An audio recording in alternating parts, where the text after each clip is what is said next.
میں نے کہا جب آپ ٹائی لگاتے تو آپ عیسائی تو نہیں ہو جاتے, انگریز تو نہیں ہو جاتے؟ کوٹ پتلون کیوں پہنتے ہیں آپ؟ انگریزی کیوں بولتے ہیں آپ؟ کیا آپ کے اماں یا بابا انگریز تھے یا ٹومی تھے, کوئی گورے حرامی تھے فٹ بال کھیلنے والے؟ دیکھیے میں تو کشمیری پنڈت برہمن زاد ہوں. میرا ایک شعر ہے کہ بندہ گلزار کو خواجہ نظامی کر دیا, اس برہمن ذات کو کیا راسائی کافری. برقبت میں حضرت نظام الدین اولیاء کی.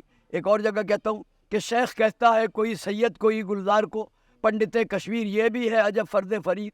تو میں نے تو بھائی وہ رول مشترکہ تہذیب اور گنگا جمنی تہذیب کا ادا کیا ہے جو سر تیج بہادر سپرو اور پنڈت کیفی نے کیا, جو دلی کے تمام بزرگوں نے کیا. یا اس کا مقابلہ بھی کرنا پڑا. بڑے بڑے تگ نظر, بڑے بڑے فرقہ پرست, بڑے بڑے فسادی اور شیطنت ابھی ٹکرائے. کسی نے کہا میں آپ کی اچکن اتروا دوں گا, کسی نے کہا میں آپ کا پاجامہ پہننا بند کر دوں گا, کسی نے کہا یہ چکن کے کرتے آپ کیوں پہنتے ہیں. میں نے کہا جب آپ ٹائی لگاتے تو آپ عیسائی تو نہیں ہو جاتے, انگریز تو نہیں ہو جاتے؟ کوٹ پتلون کیوں پہنتے ہیں آپ؟ انگریزی کیوں بولتے ہیں آپ؟ کیا آپ کے اماں یا بابا انگریز تھے یا ٹومی تھے, کوئی گورے حرامی تھے فٹ بال کھیلنے والے, سمجھے؟ تو میں ٹوڑی تھے. جب آپ کوٹ پتلون پہننے سے انگریز نہیں ہو گئے, عیسائی نہیں ہو گئے, تو میں اچکن پہننے سے مسلمان کیسے ہو گیا؟ اور میں نے کہا یہ جب شادیاں ہوتی ہیں تو یہ تمہارے باپ دادا چاچا ماموں تمام سیتارام مزار کے ہندو یہ اچکن پاجامے پہن کے کیوں نکلتے ہیں؟ ان کی اچکن پاجامے اترواؤ. تو میں نے تو ایسا قائل اور ذلیل کیا ہے ان لوگوں کو.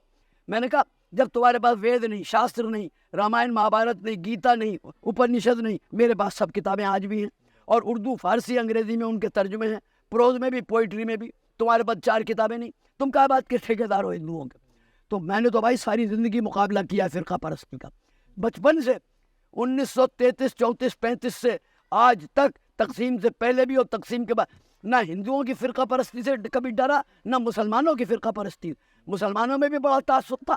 بڑے لوگ مسلم لیگ والے آزادی سے پہلے نعرے لگا رہے ہیں اور سالے شام کو میری مجلس میں آ رہے ہیں. کیوں؟ میں نے بھائی تم کیوں آئے ہو؟ تم تو مسلم لیگ کے آدمی ہو.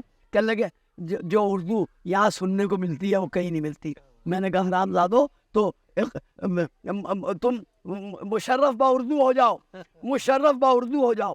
اور تو میں نے تو بھائی سب کا مقابلہ. نتیجہ اس کا یہ ہے کہ کچھ لوگوں کو جو سن 47 میں نے باڑا ہندو راؤ میں بچایا, اجمیری گیٹ میں بچایا, ترکمان گیٹ, بٹیا محل, بلبلی خانے کے مسلمانوں کو بچایا, اس کا آج پاکستان جاتا ہوں تو مہینہ 2 مہینے مجھے آنے نہیں دیتے. کہتے ہیں اگر آپ نہ ہوتے تو ہم آج زندہ ہی نہ ہوتے. آج ہم لاکھوں میں کھیل رہے ہیں. کل 35 روپے کی نوکری ایک صاحب کرتے تھے, کہنے لگے میرا یہاں جویلری کا میرا بیٹا کام کرتا ہے. اگر وہی بلبلی خانے میں مر جاتا تو کیا ہوتا؟ آپ نے بچایا, آپ نے میرے گھر میں آ کے. تو بھائی یہ تو ایک مسلسل چیز ہے, ایک نہ آج ختم ہوئی ہے, نہ کل ختم ہوئی تھی, نہ آئندہ ہوگی. یہ انسانیت اور شیطنت دونوں کی جنگ چلتی رہے گی. فرقہ واری ہم آہنگی بھی چلتی رہے گی, ہندو مسلم اتحاد بھی چلتا رہے گا, اور نفرت اور دشمنی اور لڑائی جھگڑے بھی چلتے رہیں گے.